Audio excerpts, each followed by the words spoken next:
Itoophiyaatti volkaanoo guddaan waggaa 12,000 riphee ture dho'e. Sababa kanaan biyyoota gurguddoo addunyaa keessatti balalliin xiyyaaraa hadda citeera. Finfinnee irraa gara kaaba bahaatti maayilii 500 yookaan kiiloomeetira 800 fagaatee kan argamu volkaanoon kun sa'aatii hedduuf dho'ee gandaaf deeraa naannawaa sana jiru dhukkeen huwwiseera. Sulula Qinxamaa guddicha Afrikaa bahaa keessatti argamus amma muddama keessa galeera. Takkaa kirkira lafaatiin, takkaa waraana waliiniitiin, takkaa dho'insa volkaanoon waxalamaa kan jiru baya Afrikaa ammoo ardicharra darbee addunyaafuu balaa yaaddessaa ta'ee jira. Waraanni biyyoota addunyaa keenya 15 ol ta'anis kan argamu gaanfa Afrikaa iddoo sulula Qinxamaa kanatti dhiyoo ta'e Galaana Diimaa irratti Jibuutii keessattidha. Naannoon Afrikaa bahaa fi Galaana Diimaa kun icciitii dhoksaa saayintistoonni bira ga'an wayii qaba. Xinnaa guddaan inni humna qabu inni humna hin qabnes naannoo gaanfa Afrikaa kanatti dhiibbaa uumuuf rafee bulaa hin jiru. Biyyoota naannichatti argaman ammoo waraana waliinii fi ikoonomiidhaan dadhabsiisaa harka isaanitti galfachuuf ifaajaa oolanii bulu. Kana malees taateewwan uumamaa akka kirkira lafaa volkaanoonis naannoo kanatti irra deddeebiidhaan uumamaa oola. Akkuma dhalli namaa iddoo kanaa akka agartuu ija isaatti hordofaa oolu uumamni wayiis lafa keessaa dho'ee ba'uuf eeggataa jira, sochiis dhageessisaa oola. Albuunni addunyaa irratti gatiin isaa qaalii ta'ee fi barbaadamaa oolus naannoo kanatti lafa keessatti miti irra keessa lafaatti salphaatti argama. Naannichi baha giddu galeessaattis dhiyoo ijaateef iddoo kana lamaanitti iyyuu waraanni addunyaa uumamuu danda'a sodaan jedhu ifatti himamaa oola. Ofii icciitiin addunyaan gurra isaa gara naannoo kanaatti akka qabu taasise maali? Volkaanoon Affaar balallii xiyyaaraa addunyaa jeeqeera. Biyyoonni bahaa fi Eeshiyaa hedduun aara volkaanoo Itoophiyaatti dho'ee Galaana Diimaa haguuge kanaan danqamaniiru.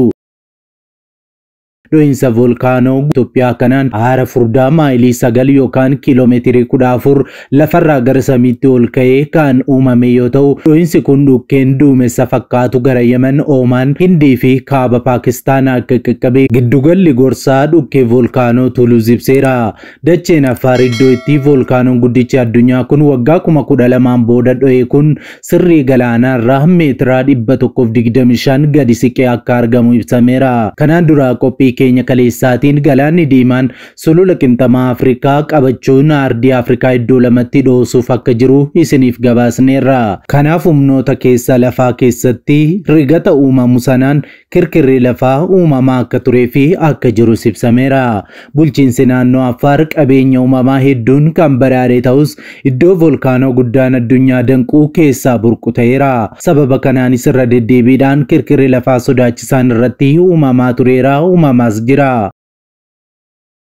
Ofii volkaanoon guyyaa dafinoo dheengaddaa dho'e kun akkamitti balallii xiyyaaraa dhorkee biyyoota kam faatu aara kanaan danqame taateewwan uumamaa baha Afrikaatti mul'ataa jiran bal'inaan isin biraan geenya. Qophii keenya gara biraatiin raajummaa raajii Masarat Taayyee galumsa bara haaraa 2018 irratti waa'ee biyya kanaa dubbatan keessaa balaawwan uumamaa baay'achuu ilaalchisee ergaa isaan uummata Itoophiyaatiin kana jalaa ooluuf bu'aa kadhadhaa jedhanii fi qophii isiniif qindeessinee ni qabna. Bal'inaan isin biraan geenya.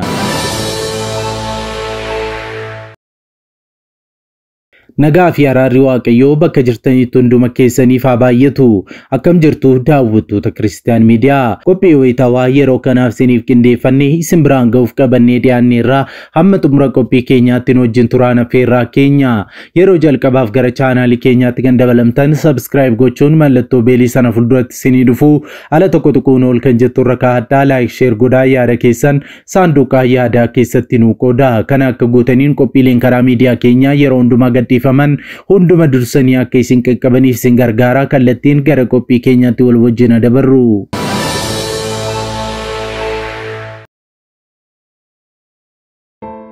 Videoon kun namoota baay'ee biraa akka qaqqabuuf like gochuudhaan jalqaba. Seexanni dhiiga dhuguuf faarfatee baheera, kanaaf gara Waaqayyootti siqaa, bu'aa kadhadhaa, Gooftaatti maxxanaa jedhanii turan raajii Masarat Taayyee. Humni diinarraa ariifatu jira, gargaarsi Waaqayyoos jira. Rakkinnii fi gidiraan akkuma jiru akkasuma gargaarsi Waaqayyoos jira. Kanaaf hammeenya barichaa keessa jiru mo'uudhaaf bakka hojjettanitti, bakka barattanitti Waaqayyoon kadhadhaa jedhaniis turan. Bara 2018 18tti raajummaa sodaachisaan kan darbe karaa raajii Masarat Taayyee yommuu ta'u bara haaraa 2018 kanatti balaawwan sodaachisoon uumamaa 8 ifatti ni raawwatamu jechuun dubbataniiru. Bara 2018 balaawwan ulfaatoo fi sodaachisoo dhufaa jiruun alattis faallaa isaa ammoo baricha keessaa eebbi guddaan 3 akka jiranis ifatti dubbataniiru. Yoo uummanni biyya kanaa cimee hin kadhannee balaawwan 8tiin biyyi kun ni rukutamti, kana malees eebbi gurguddaan 3 baricha keessaa ni jira jedhaniiru raajii Masarat Taayyee. Jalqaba irratti balaawwan uumamaa bara 2018 kanatti ni uumamu jedhanii uummanni akka kadhatu ergaa dabarsan keessaa inni jalqabaa bineensonni bosonaa qeerransi waraabessi ba'anii nama nyaatu ergaawwan jedhanidha. Lammata irratti balaan konkolaataa hamaan gurra nama qabachiisuu dubbachuuf kan namatti cimoo biyya kana keessatti irra deddeebiin akka uumamudha. Kana malees namoonni gurguddoon biyya keenyaaf dhimma baasan bara kana keessaa akka gara gooftaatti waamaman dubbataniiru. Tajaajiltoota dadhabsiisuuf hafuurri ayyaana nama gachisiisu hafuurri hirriiba du'aa baatu tajaajiltoota irratti akka bobba'ee jirus dubbataniiru. Kana malees balaawwan uumamaa ni uumamu, bokkaan garmalee roobuun balaan lolaa ni uumama, qabeenyi namootaas lolaadhaan ni fudhatama, roobni yeroo malee roobuun uumamni iddoo isaa gadhiisaa jechuun dubbatanii turan. Yeroo bokkaa hamaan biyya kana irratti roobu ammoo biyyuma kana keessaa iddoo biraatti ammoo hongeen ni uumama, sigiigni lafaa iddoo saditti ni uumama, qabeenyi namootaa fi manneen namootaa sigiga lafaatiin ni fudhatamu, gaddi ulfaataanis ni uumama jedhaniiru. Haa ta'u malee gama biraatiin ammoo eebbi bara 2018 keessaa Itoophiyaaf qophaa'es ni jira jedhaniiru. Qabeenya uumamaa albuudawwan akka warqee, dhagaa gatii jabeessaa fi albuudonni biyya keenyaa baay'een ni ba'u, namoonnis itti fayyadamu jedhaniiru. Bara 2018tti eebbi qonnaan argamus ni jira jedhaniiru. Eebbi baay'een toora galanii ni jiraatu.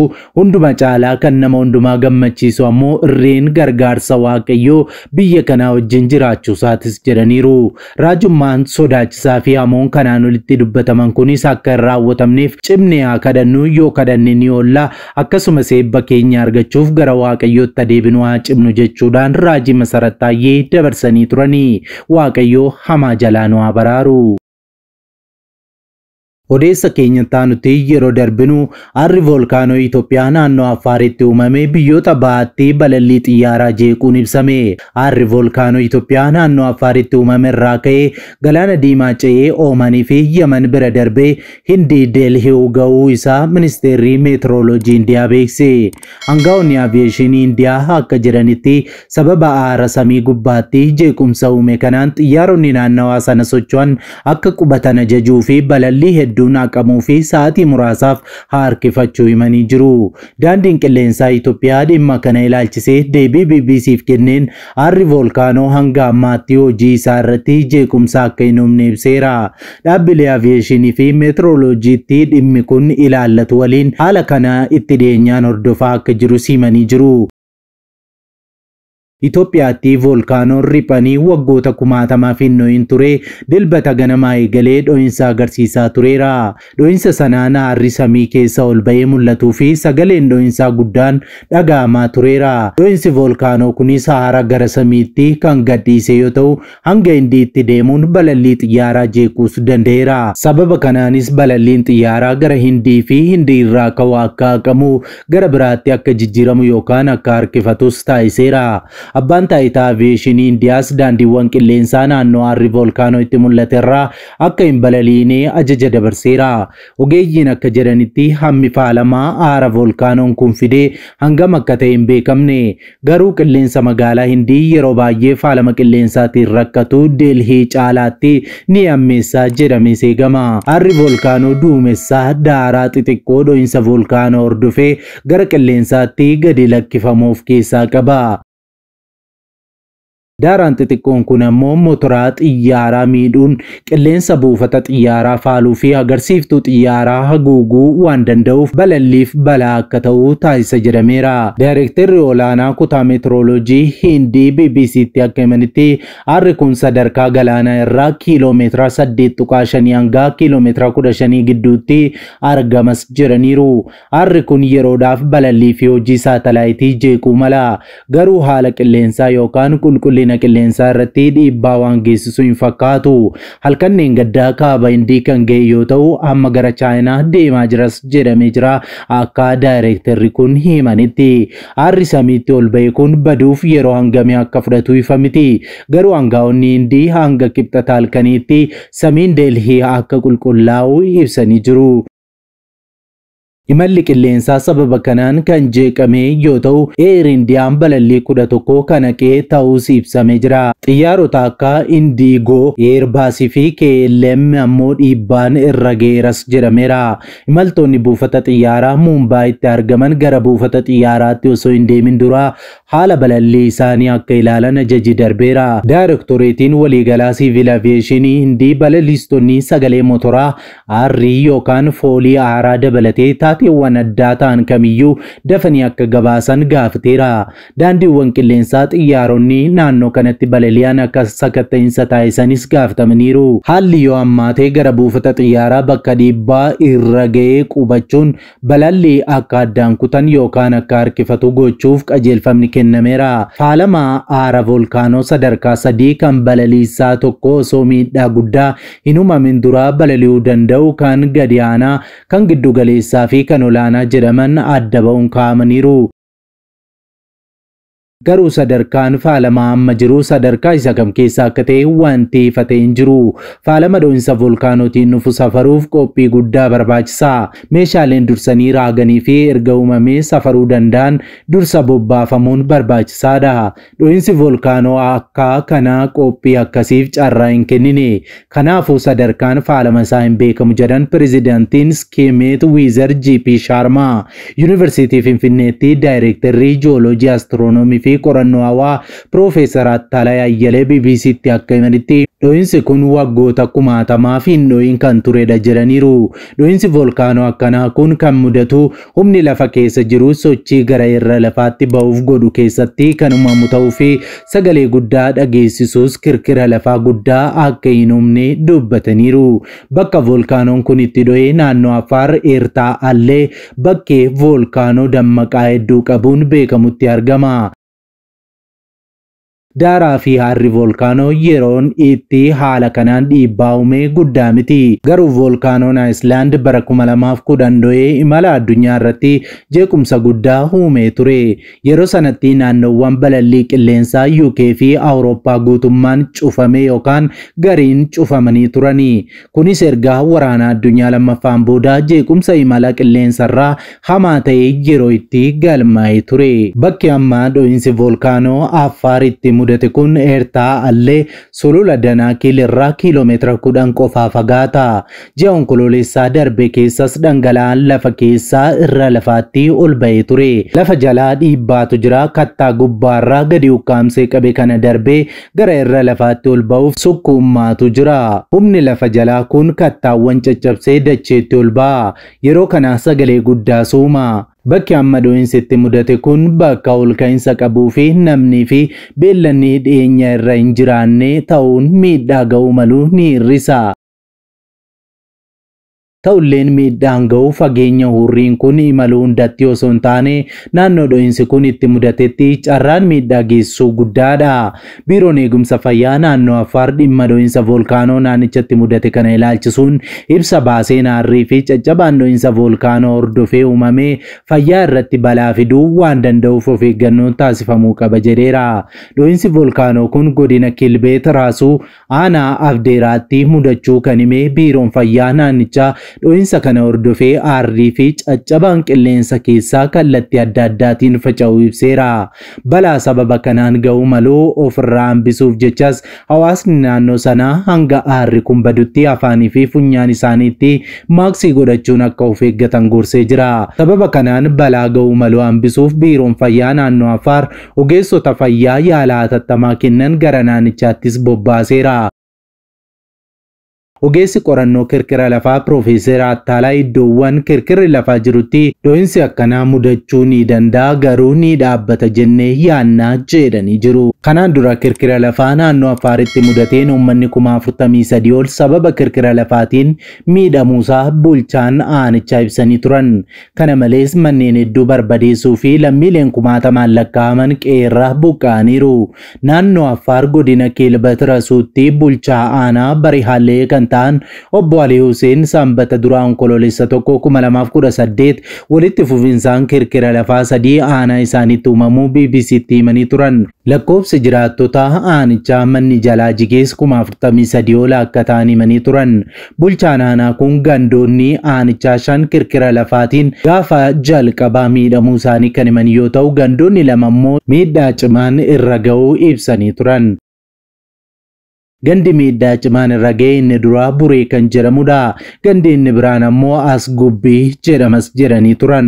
Kirkira lafaa manneen jiraattotaa diige kanaan Reektar iskeelii 5.6 akka galmaa'e kan himan bulchaan aanaa Barihaallee obbo Aliin namoota irra miidhaan qaqqabuus himanii turan.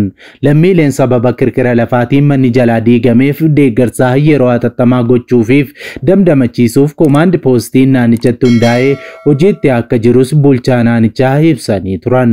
Sadarkaa aanaatti koomaandi poostii hundeessuun hojiilee xixiqqoo eegalleerraa nyaata dabalatee wantoota deebii hatattamaa barbaadan hojjechaa jirra jechuudhaan ibsanii akka turanis ni yaadatama. Gama biraatiin kirkirri lafaa kun aanaa Bahiraalleetti miidhaa cimaa qaqqabsiisus godina Kilbat Rasuu aanaalee garaagaraa keessatti mul'ateera. Naannoo Afaariin dabalatee guyyaatti kirkira lafaa Reektar iskeelii 5.7 ta'e naannoo Tigraay keessattis mudatee ture. Erga waggaa tokko as kirkirri lafaa naannolee akka Afaar, Oromiyaa fi Amaaraa akkasumas magaalaa Finfinnee keessatti irra deddeebiidhaan mudachaa turuun isaa ni yaadatama. Waaqayyo biyya keenyaaf nagaa irraa afaan of haa kennu.